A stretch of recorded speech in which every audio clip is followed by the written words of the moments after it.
I'm continuing my review of Tony Horton's P90x3. I have done most recently the Eccentric upper workout, which is a strength training workout, and the X3 yoga.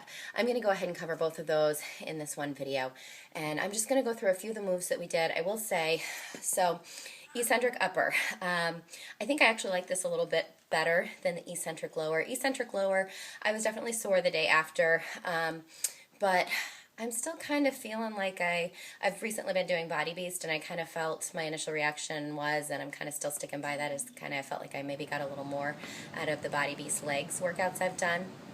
Although it was, I mean, definitely good to do something a little different. But the eccentric upper was really a challenging upper body workout. There are 5 full sets of push-ups in the workout, 10 reps.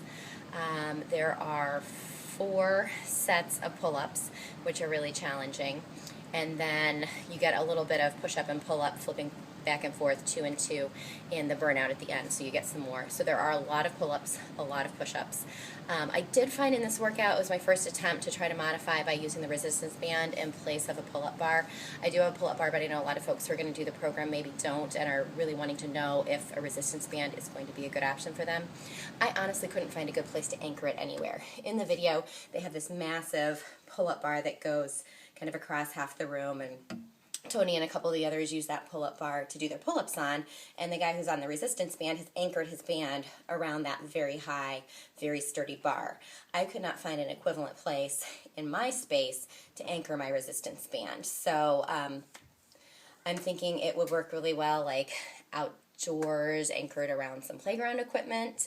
But other than that, I've not found quickly, easily a place in my house to hang the resistance band to use that to modify in place of the pull-ups. So I am very glad that I do have a pull-up bar to do the workout. I'm just going to go through a few of the moves, and then I'll kind of talk about the X3 yoga as well.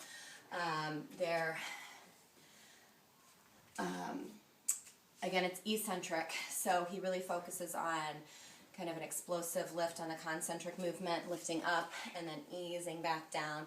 One of the moves we did, we start lifting up in a bicep curl position and then very slowly down in hammer curl. So palms up, bicep curl up, easing down in hammer curl. And I've got 15-pound dumbbells for this one. And he did a preacher curl, which I was interested to see his kind of answer to not having a preacher curl bench, because he really does try to focus on making this workout something you can do without a ton of equipment. So you just come down on your knees, you're kind of in a lunge, similar to a lunge position, then lower all the way down. So you've got one knee on the ground, one knee bent at 90 degrees, and you lean your chest over your knee, over your thigh, and we do preacher curls in this position. And again, we came down really slowly. So it's up on a 1 count, down, 2, 3. Then we did do plyo push-ups in this workout, which are a little, I think, intimidating to try if you haven't done them before. It's hard to trust that you're not going to just fall on your face. It's definitely a more advanced move. But basically you come down and then explode up with both your hands and your feet leaving the ground. And 1, 2, 3, down and up. Another push-up position we did was a staggered hand position. So you have one hand forward, one hand back, and the forward hand you actually have your fingers rotated in. And so we did 5 of them, going down nice and slow, pushing up fast, down nice and slow, pushing up fast. We did 5, and then we switched sides and went to the other side. So there are a number of moves in the workout. There are 19 total moves. Of those, again, 5 are push-ups, 4 are pull-ups. 1 is the burnout, which combines push-ups and pull-ups, and then the remainder of that are moves that you do with a set of dumbbells, or you can modify and use a resistance band in place of that. And then for the X3 yoga, I'm not a big yoga fan. I will admit I'm very inexperienced when it comes to yoga. I've always kind of had the attitude that if I have a precious little bit of time to work out. I want to get red-faced and sweaty, get my heart pumping, burn a ton of calories. I don't have the patience for yoga, but I've always respected the value of it. You know, if I ever had extra time to do yoga after a workout, I sometimes have taken a class and then stayed afterwards for just the beginning of a yoga class.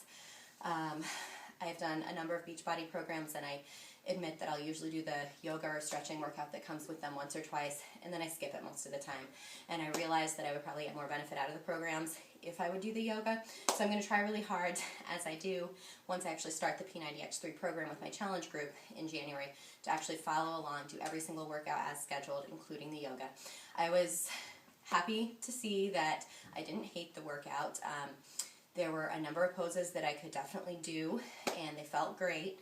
There were a few poses that I could not do at all, that I struggled even to do what the modifier was doing.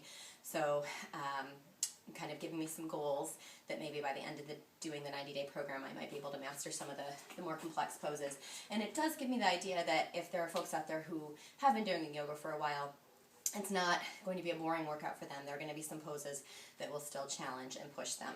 So I'm just going to actually demonstrate one of the sequences that I could do, which we did both early on and kind of here and there throughout the workout, and towards the end again, mixed in with some of the other poses. And we started in plank, came down, chaturanga, then up dog, down, back to plank, quick push up, downward facing dog. So from plank, push up, and then all the way down, up dog, back to plank, push up, downward facing dog. That's just a partial peek at one of the sequences that we did. I definitely found it to be 30 minutes. I think I'm really glad it's only 30 minutes. When I contemplated doing the full P90X program, one of the things I knew from the get-go, I would never probably ever do the yoga workout knowing it was an hour long. I think someone said there's even a workout that's an hour and a half long. I can't see myself doing that. 30 minutes of yoga I think I can do once a week. And once again, I did enjoy the sequences. There were a few that felt really good. I've been pretty sore this week because I've been doubling up, trying out P90x3 and teaching my group exercise classes. So I did enjoy it, and I felt relaxed at the end. And those are just kind of my initial reactions to the Eccentric upper and the X3 yoga. And now that I've done, I think, 6 of the 10 workouts in the program, my overall impression so far is that there's a wonderful variety in this program. There's a little something for everyone. I think it's going to be challenging, yet doable. I'm not sure if it's like real brand new beginner friendly, even with the modifiers. But, you know, if someone's got the right attitude to really commit to giving it a try, I think maybe they could start out following the modifier and advance. And I definitely think there's room for it to challenge people who have done some more intense programs. It is meant to still be an intense program, even though it's shorter. In fact, one of the reasons it's intense is because the idea is that if we're going to make a workout only be 30 minutes, we need to really pack as much as we can into those 30 minutes and get the most out of them. So once again, I will have a P90x3 challenge group starting in January, and I do have a few spots left in it if anyone would like to join us in doing the program. You can contact me at fitmamamaria@gmail.com or through my Facebook page, facebook.com/fitmamamaria.